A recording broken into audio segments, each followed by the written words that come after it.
What is this?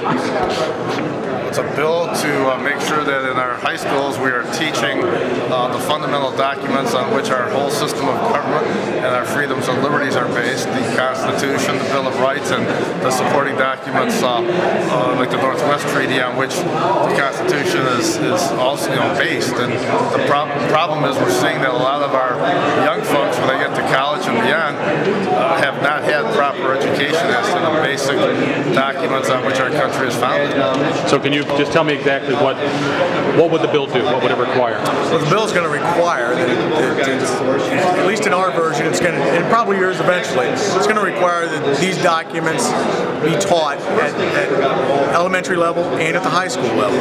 And it's not going to inflict or take away from other subject matter. You have so many units that you have to teach in social studies, and this is just going to be incorporated in within that time frame. Which documents are we talking about? Constitution, Bill of Rights, Ohio Constitution, and the Northwest Ordinance. And the Ohio Constitution is very important because for people who live in Ohio, they actually have greater protections under the Ohio Constitution and more specific protections than those of the U.S. Constitution. And yet I would venture to say most Ohioans have never read the Ohio Constitution. Are you saying that, when I was in school, this stuff was always, not the Ohio Constitution, but Constitution, all those things. You remember Ohio history. I was from Chicago, so we didn't study Ohio history, but are you telling me that these documents aren't being taught right now? They're being taught at a distance. They're being taught at a high elevation. People know there's a Constitution. They're probably being taught to some degree that there's some Bill of Rights. They're not being taught with the depth so that there's really an appreciation or understanding of what they really mean.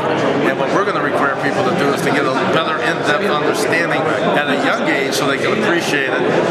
And again in high school so it can be reinforced so they can live it when they're adults. Correct. Is this going to cost schools anything? You think? No, because it's going to be built into the curriculum. You guys are supporting this. Why?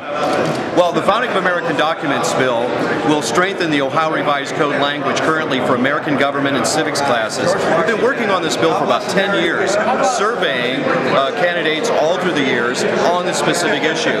This last voter guide that we distributed, 1.3 million voter guides statewide to churches across the state, we surveyed the candidates. Both the Speaker of the House currently, the Senate President, and the Governor have indicated they support this type of legislation. So we're very optimistic of its passage in this General Assembly.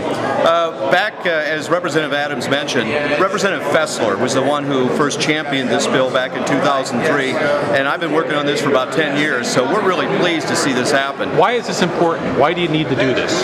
When we look at, and we're going to actually compile, we're in the process of compiling statistics of how woeful the basic knowledge is of the way our government works, our founding, our documents, of high schoolers graduating from Ohio schools. Not just in Ohio, but across the country.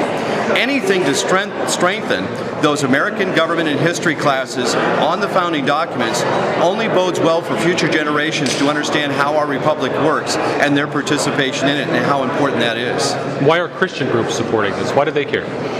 Well, because the fundamental right of the First Amendment, that we have the right to peaceably assemble, the freedom of religion. It's very close to who we are as a people to be able to have that religious liberty. So obviously all freedom-loving Americans are going to embrace the founding documents. And when we see in recent years the deterioration of our republic, we see more socialism coming in on the federal level and also in the states.